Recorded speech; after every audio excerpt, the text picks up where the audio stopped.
Les cancers, on y va, on va démarrer avec le tirage relationnel et on ira voir ensuite le tirage pour les célibataires ou toute personne en recherche dans le domaine sentimental et relationnel. Allez, on y va.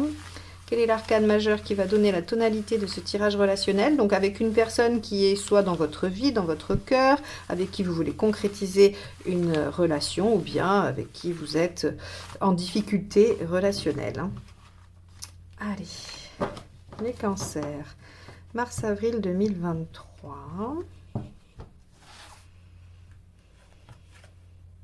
La papesse inversée, le passage à l'action, la mise en œuvre. Alors la papesse inversée a deux aspects. Soit elle agit de façon irréfléchie, elle ne prend pas le temps de réfléchir à ses actions ou aux conséquences de ses actions et elle pose des actes. Ou bien elle a longuement réfléchi et il est temps de passer à l'action. Ça, c'est le reste du tirage qui va nous dire dans quelle direction on penche, soit l'une, soit l'autre. Ok. Alors, on va aller voir quel est l'état d'esprit du partenaire.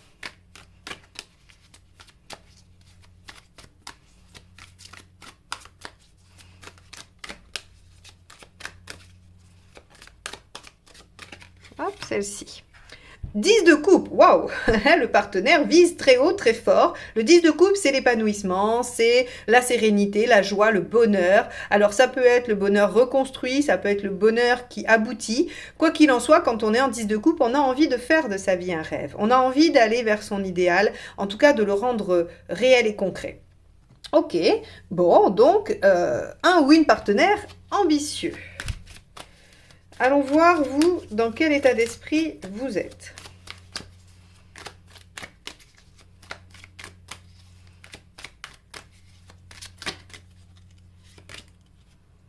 Le 8 d'épée. Alors vous avez l'impression peut-être que il n'y a pas d'issue, il n'y a pas de sortie.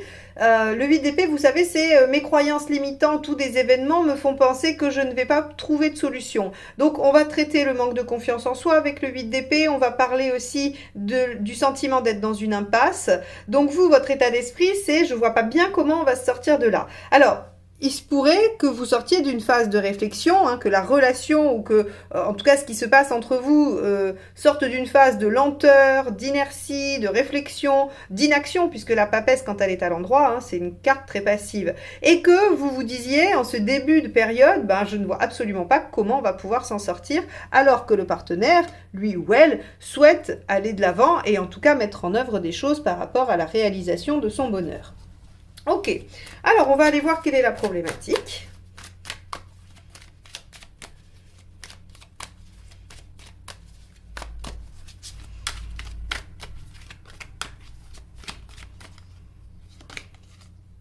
Le 7 de coupe, les différentes options, les possibilités. Quand le 7 de coupe est un problème, c'est que on ne sait pas dans quelle direction aller. Ça rejoint votre 8 d'épée qui ne voit pas bien comment on peut aller de l'avant, sortir de la situation ou trouver la bonne issue. Le 7 de coupe ici nous dit il y a trop d'options possibles, il y a trop de possibilités. Bon, il y a aussi, avec le 7 de coupe, dans un tirage relationnel, le potentiel que représente la relation, le potentiel de développement que représente la relation, c'est un problème parce que soit on n'arrive pas à le développer, soit on n'arrive pas à le voir, soit, il est pas satisfaisant. Ok, on va aller voir ce qui vous aide.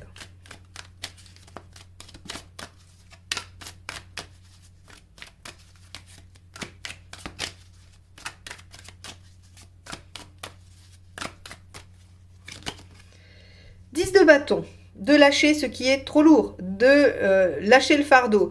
10 de bâton, c'est j'ai fait beaucoup d'efforts pour arriver à une situation ou pour tenir une situation, je prends beaucoup sur moi, je porte énormément. Alors, ici, j'ai envie de vous dire qu'en conseil, on pourrait vous dire soit de faire le dernier effort qui va porter ses fruits, soit de lâcher ce qui est trop lourd de toute façon. Et comment vous allez le savoir? Vous allez le savoir parce que il y a votre petite voix, votre intuition quand même qui va vous dire, parce qu'avec le 7 de coupe, on sait intuitivement quelle est la bonne issue, quelle est la bonne solution. Et ici, ce 10 de bâton, il vous dit, voilà, y a un dernier coup de collier à mettre, mais si c'est juste le dernier, ça va. Si par contre, on voit qu'il reste encore des efforts insurmontables à faire ou qu'il y en a une quantité astronomique, eh bien, il faut plutôt lâcher. Alors, quand je dis ça, je parle pas de la relation en elle-même, je parle d'aspects à l'intérieur de la relation. Ça peut être une problématique spécifique qui est en jeu et pas la totalité de la relation. Hein, donc ça, gardez-le bien en tête, on ne parle pas toujours de la relation dans sa totalité. Quand je vous dis de lâcher, c'est pas lâcher la relation, c'est lâcher peut-être un comportement qui vous entrave. D'ailleurs, on pourrait penser ici qu'il y a des croyances limitantes et des comportements qui se répètent alors qu'il y a d'autres solutions. Donc ça peut être un comportement, ça peut être une façon de voir les choses, ça peut être un aspect, une situation dans la situation globale, par exemple un lieu de vie. Hein, voilà, vous êtes embêté parce que la relation ne se déploie pas parce que vous habitez loin l'un de l'autre. Eh bien peut-être que l'un des deux peut lâcher son lieu de vie au profit de la relation pour avancer, pour construire. Vous voyez, c'est pas forcément la relation qu'on laisse tomber. Allez, on va aller voir ce qui ne vous aide pas.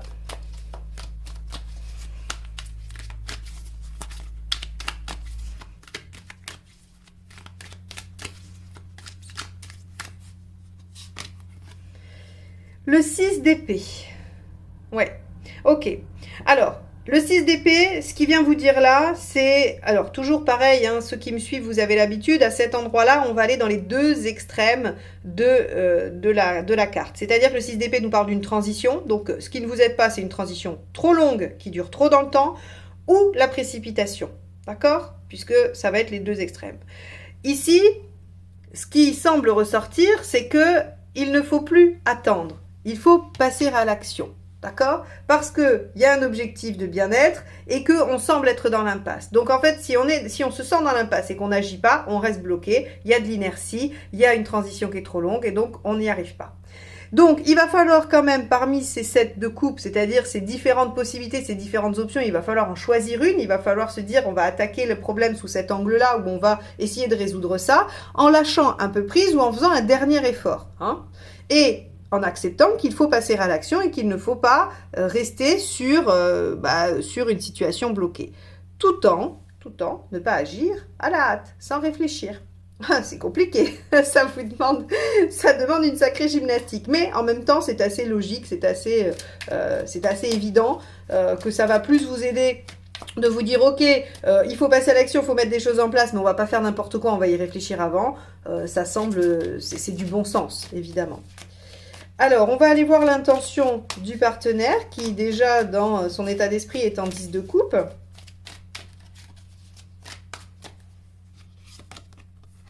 La lune, la fécondité, la construction, il y a aussi des choses au niveau inconscient.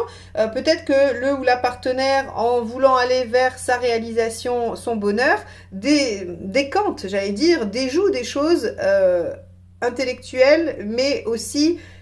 émotionnel, inconscient, intérieur. Parce qu'avec la lune, il y a quand même un travail d'introspection. Il y a des choses qui sont mises à jour. Alors, on a aussi tout le travail de fécondité, de créativité,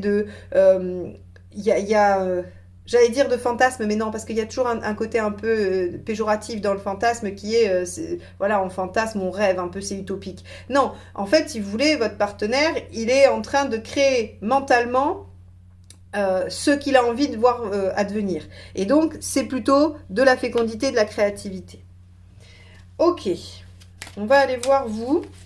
Même si, attention, je voulais quand même dire, avec la lune, on peut avoir des fluctuations. Allons voir, vous, votre intention. Quelle est-elle?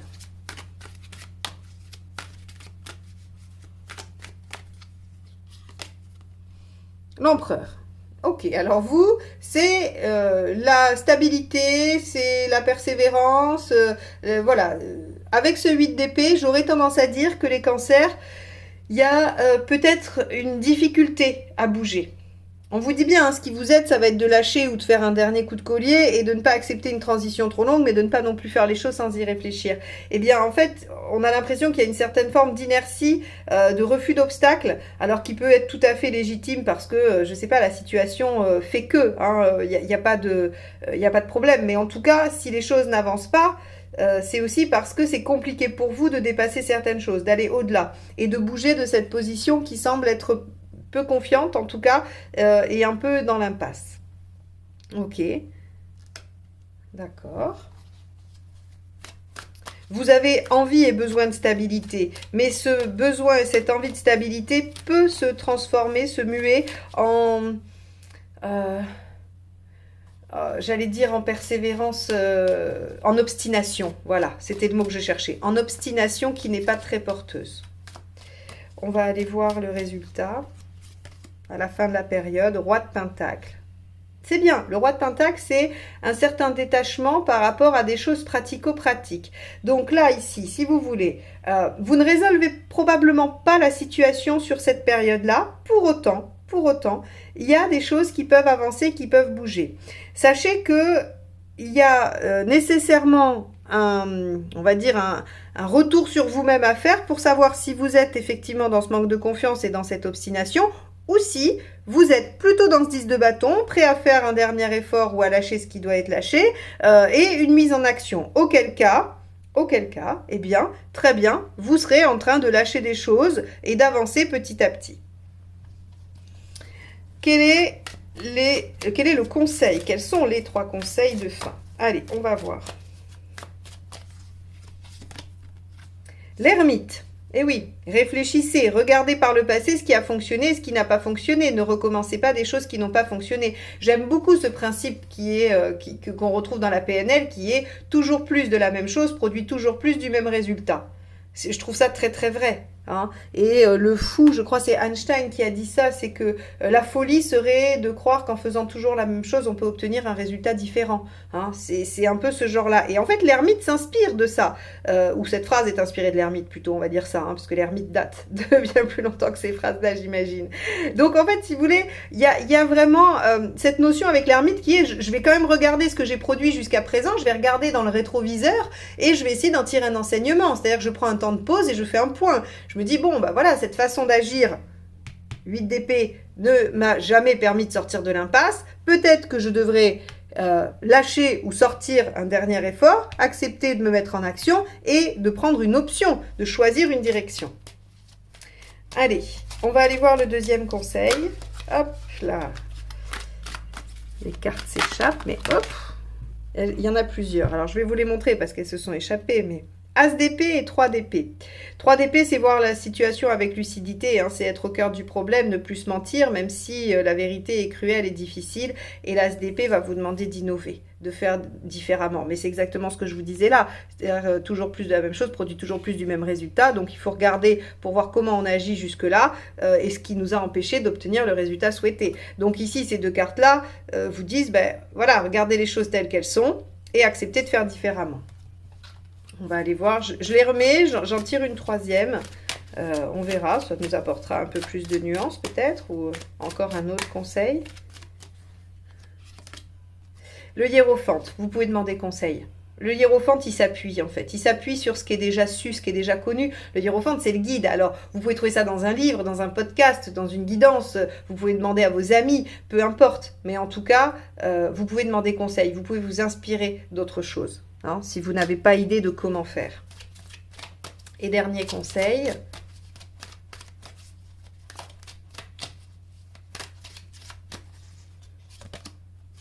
Le 5 d'épée. Ne vous laissez pas faire. J'aime bien cette carte en conseil. Ce qu'elle dit, c'est que il faut pas aller coûte que coûte vers une victoire par ego, par vengeance, par voilà, c'est-à-dire je veux avoir le dernier mot parce que mon orgueil est en jeu, mais il faut pas non plus se laisser marcher sur les pieds. Donc selon la situation dans laquelle vous êtes, on vous dit bah gardez votre ligne de conduite, soyez adossé à vos valeurs et gardez votre ligne de conduite sans vous laisser marcher sur les pieds et sans devenir amer d'une situation. D'accord? Alors pourquoi ça sort ici? J'aurais tendance à dire que vous pourriez, parce que vous n'arrivez pas à avancer et à déployer les choses, vous pourriez, au lieu de regarder ce que vous mettez en œuvre, rejeter la faute sur quelqu'un d'autre et vouloir vous venger ou mettre cette personne en difficulté. Alors quand je dis vous venger, attention, je vous soupçonne pas d'être des personnes maléfiques, hein, c'est pas le problème méchante ou quoi que ce soit. Mais parfois, quand on est piqué dans l'ego, et je pense que tout le monde a dû passer par là un jour, bah on a des envies de réaction un peu vives. Et donc je suppose que si cette carte-là, elle sort, c'est pour vous encourager à tenir vos positions sans pour autant aller jusque-là. Voilà. Alors, en résumé pour vous les cancers, on a une situation qui vous encourage à passer à l'action, à ne pas rester dans la stagnation, sachant que ici on a beaucoup parlé de vous parce que j'ai l'impression qu'on a un partenaire qui vise en fait sa réalisation, son bonheur, alors en lien avec vous ou non d'ailleurs. Hein, pour certains, vous pourrez vous sentir mis de côté par rapport à ce que le partenaire peut développer. Entre ce 10 de coupe et cette lune, on peut avoir quelqu'un qui est centré sur sa propre réussite, son propre bonheur, et vous pouvez avoir l'impression d'être un peu laissé à côté. C'est pour ça qu'on vous dit, de toute façon, faut pas rester dans cette situation-là, faut pas rester dans cette stagnation-là. Il faut soit mettre un dernier effort pour que les choses se stabilisent, se créent et puissent se développer, soit il faut accepter de lâcher, quoi qu'il en soit, ne pas rester dans cet entre-deux qui n'est pas satisfaisant pour vous. Voilà pour vous les cancers. Bon, on va passer au tirage de vie émotionnelle. En attendant, je vous invite à aller voir sur mon site si vous voulez apprendre à faire ces tirages, puisque je vous l'apprends dans les formations autonomie et puis je vous propose aussi plein d'autres choses. Allez, les cancers, donc célibataires ou tout ce qui est en rapport avec le travail de vie émotionnelle. Sur la période mars-avril 2023, qu'est-ce que ça nous dit ?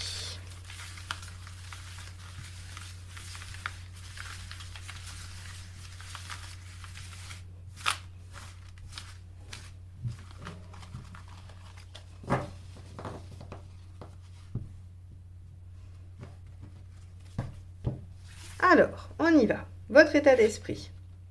Le magicien. Ok, envie d'un nouveau départ, envie d'aller de l'avant, de démarrer quelque chose de nouveau. Il y a de l'enthousiasme, il y a de la jeunesse d'esprit. Donc voilà, il y a l'envie d'un renouveau. Hop, que vous avez envie. Le diable, de faire valoir votre pouvoir de séduction, d'aller charmer, de séduire. Il y a avec le diable une envie quand même de concrétiser aussi des choses. Hein. Donc là, vous êtes dans une dynamique où vous avez envie de mettre en place de nouvelles choses. Vous avez aussi envie, dans une certaine mesure, de reprendre le pouvoir avec le diable sur votre vie sentimentale. C'est pas inintéressant parce que si on est sur le versant célibataire, ça veut dire que vous avez envie de prendre les choses en main, que vous avez envie de décider pour vous-même et de ne pas attendre, de ne pas vous laisser voilà, que les choses arrivent et puis d'être obligé de prendre ce qui vient, en gros. Et si vous êtes dans une démarche de soins, de guérison de blessures émotionnelles et affectives, vous avez envie de reprendre le pouvoir là-dessus et de vous contrôler, de vous maîtriser et de ne pas vous laisser être le jeu de ces blessures et de ces failles, finalement. Alors, pourquoi ça ne marcherait pas ? Le monde inversé, parce que vous n'êtes pas assez ambitieux les cancers, eh bien alors, le monde inversé nous dit que finalement, vous restez peut-être un peu trop centré sur quelque chose de petit. Le monde inversé, vous savez, c'est la restriction, c'est le fait de circonscrire des choses à un petit niveau. Peut-être que, effectivement, cette envie de nouveau départ et de prise de pouvoir, vous ne l'exploitez pas dans sa totalité. Vous vous dites, oui, ok, j'ai envie de tout ça, mais je sais pas trop bien comment faire, ou je le fais qu'à demi-mot, qu'à moitié, c'est-à-dire que je veux rencontrer, mais je mets pas en place ce qu'il faut, ou je veux guérir, mais je fais pas ce qu'il faut. Vous voyez, il y a, avec le monde inversé, on vous dit, mais ça prend pas assez d'ampleur, tout ça, vous ne le déployez pas suffisamment. Ok ? Qu'est-ce qu'il faut faire pour que ça fonctionne mieux ? La tour, allez-y, prendre des risques. Ça, c'est génial. La tour, en conseil, je l'aime beaucoup. Parce qu'en fait, elle vous dit, mais allez-y, ne vous préoccupez pas, prenez des risques, quitte à tout perdre presque. Hein. C'est vraiment, avec la tour, en conseil, c'est, mais jetez-vous à l'eau, sautez. Hein. C'est vraiment, vous êtes au bord, je ne sais pas si certains d'entre vous ont déjà fait du saut à l'élastique, alors moi, pas du tout. Hein. Mais quand on les observe, là, ils sont là, ils ferment les yeux, ils comptent jusqu'à 3 avant de sauter. C'est un peu ça. C'est-à-dire qu'à un moment donné, si vous voulez, c'est on-off, c'est je saute ou je saute pas. Mais il n'y a pas d'entre-deux. On peut pas y aller à moitié, on peut pas descendre doucement, on peut pas... Eh bien la tour c'est ça, elle vous dit mais lancez-vous, voyez plus fort, plus grand, parce que le monde ici vous dit ça marche pas, parce que votre énergie vous la déployez pas assez.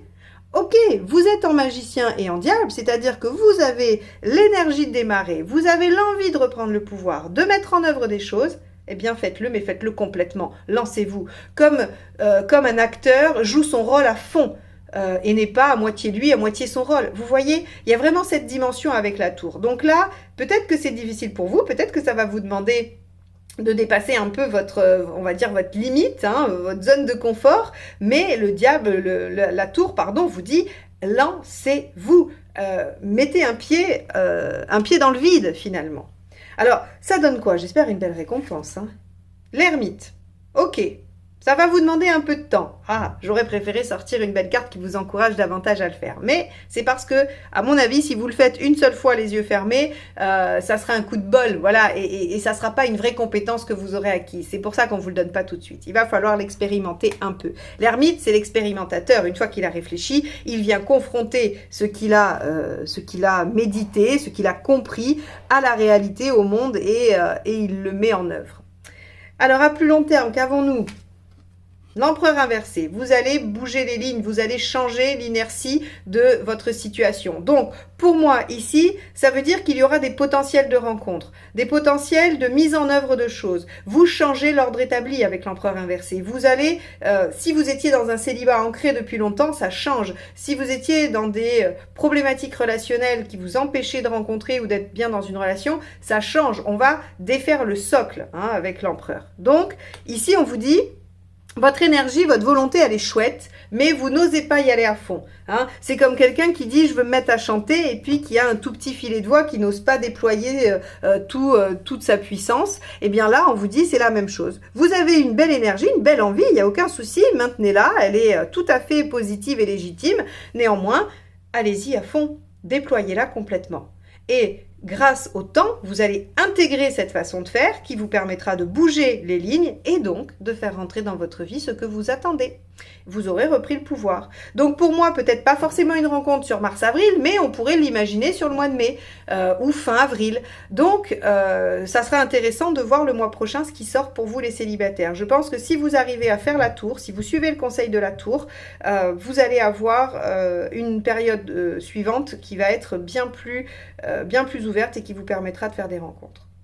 Voilà pour vous les cancers. J'espère que ces tirages vous auront apporté des clés de réflexion, en tout cas des pistes. Je vous remercie de m'avoir écouté jusque-là. N'hésitez pas à vous abonner, à liker, à commenter la vidéo. Je vous en remercie par avance et je vous dis à très vite. Bye bye.